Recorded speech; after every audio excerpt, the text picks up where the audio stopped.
By the middle of 1967, I had accrued 5 weeks vacation at work, so Rob and I decided to take off on Walkabout through a substantial part of Australia, mostly camping along the way. We would use my 1966 Honda sports car as transportation. The day before leaving Sydney, Rob and I covered all the chrome with masking tape to protect it from being pitted by tall stones. As a precaution, we also covered the bonnet for the same reason. After leaving Sydney, we drove north through Newcastle and Port Macquarie. Fortunately, we had no problems and easily reached the Gold Coast and Surfers Paradise before making camp just north of Brisbane. I began to think that the Aussies were having a joke on me with all the horror stories I had heard about driving.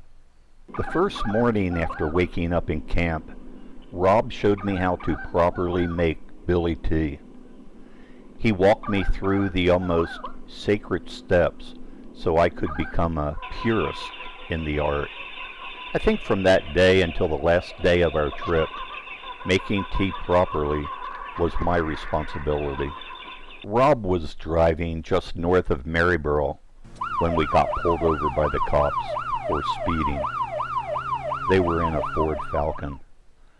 We suspected they only stopped us to look at my car. It was, after all, an unusual car to be seen outside of the big city. After writing the speeding ticket, one of the cops asked if he could see what was under the bonnet. We obliged, and when they saw the 4 carburetors, the old sergeant said, "Holy jumping fishes, how fast does this thing go?" I proudly said, 100 plus, to which he replied, "Jesus, lucky yous blokes didn't step on the gas, 'cause we never would have caught yous." Camping out every night under the southern sky was one of the best parts of the trip. Because Australia was so sparsely inhabited, there was never a problem finding a secluded area to make camp.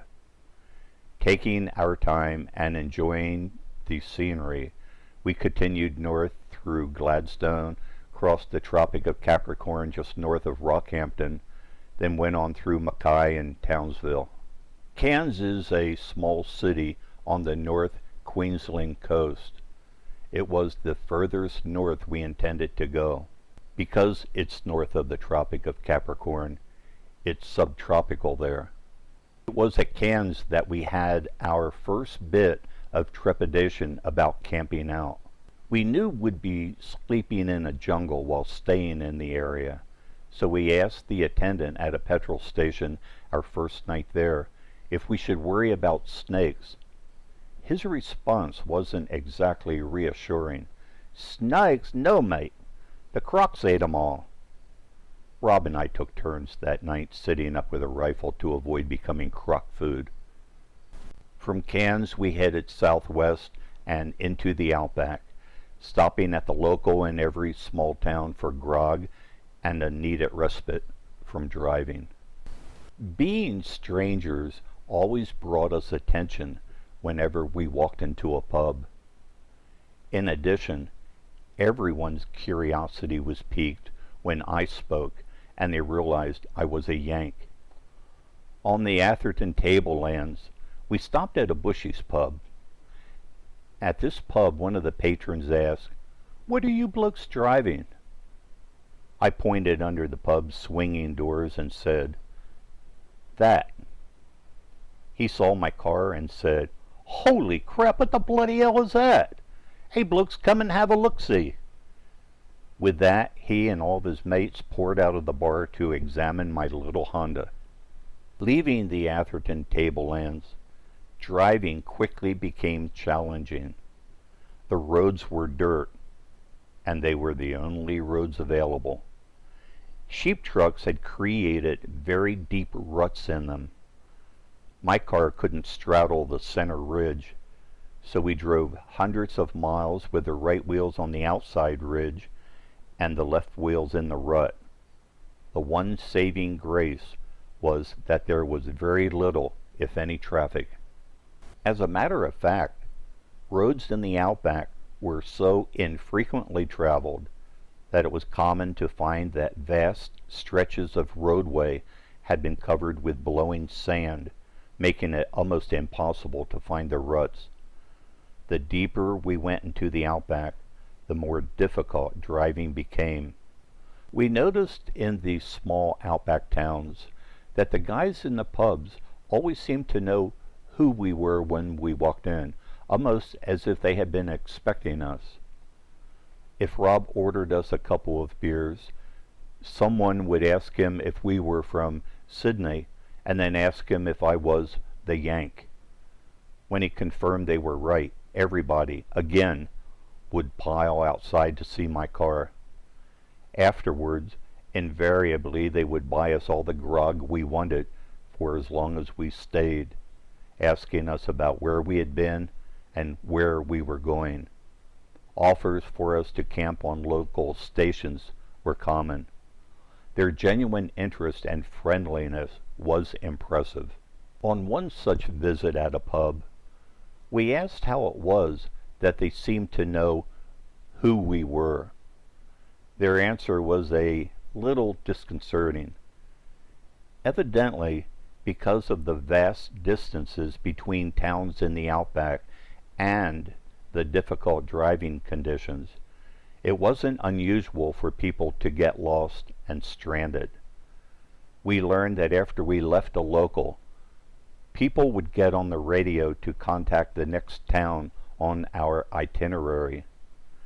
The same radio network that served the Flying Doctors and the School of the Air also served to alert others of our progress. If we didn't show up within a reasonable time, a search would be launched. It was just assumed we would check in at a local whenever we got to the next town. It was on the Mount Garnett-Hewiden Road where we had a problem that we thought just might cause a search. We lost sight of the road and then ran into a ditch just at dark. We dug for hours but couldn't get the car unstuck. As we were digging, we had been watching headlights coming towards us for about 30 minutes. When the headlights were finally close enough to illuminate us, the car screeched to a halt in a cloud of dust. The doors opened, and out stepped 6 huge Yugoslavian bridge builders. They told us they had been thrown out of a pub because they were drunk, so they were driving 120 miles to the next pub absolutely flat out, hoping to get there before closing time. They surrounded my car and actually lifted it out of the ditch and put it back on the dirt road. Although there pretty much was only one road, we asked them the best way to get to the next town on our itinerary. One of the blokes who could speak broken English saw a damp spot in the middle of the dusty road, so he crouched down and drew a map for us. The damp spot was where Rob had taken a leak earlier when we were trying to dig our way out. We thanked them, and they took off in a cloud of dust, determined to beat closing time. After one long day's drive in Queensland, we decided to make early camp near some unusually large boulders. However, after setting up camp, we realized they weren't boulders at all. They were anthills. There were hundreds of them, some small and others that were probably 10 feet tall. Sometimes these anthills were even built in the road because there was so little traffic to knock them down. We also saw so many large flocks of galahs that at one point we decided to try our luck at getting fresh meat. So one night at a local, we asked the patrons if they knew how we should cook one. One of the blokes told us, with a straight face, that we should put a brick in the pot with the parrot. When the brick was done, so was the parrot. We decided to stick with our usual diet. In Broken Hill, the westernmost point of our trip, We stayed several days with family friends of Rob's family. I remember that they didn't have an indoor toilet. They used an outhouse in their backyard. The first time I used it, I heard a loud voice ask, "What you doing, mate?" I froze. After finishing my business and walking outside, I saw a pet cockatoo in the tree that could speak unusually well. When it saw me, it started making laughing sounds. The family we stayed with in Broken Hill had a daughter who attended secondary school. Because I was a Yank, it was decided that she and Rob would take me to my first Aussie Rules football game.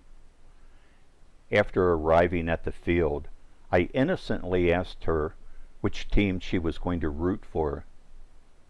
Rob instantly went white as a ghost, and the girl's expression froze.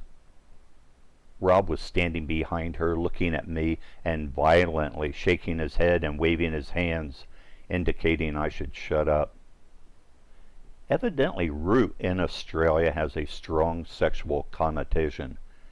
In effect, I had asked her which team she services sexually. The correct term I should have used was, "Which team do you barrack for?" After going 1,200 feet underground into a lead mine, we left Broken Hill and headed south to Mildura, and then east to Hay and Grong Grong.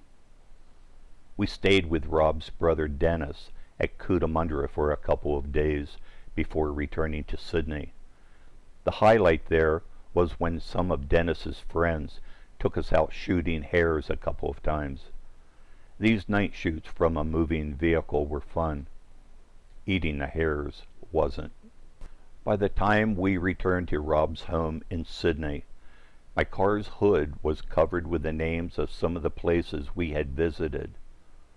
We had seen a large part of Australia and experienced much of what makes that country unique. In total, we had driven about 3,600 miles, 1,800 of that on dirt roads.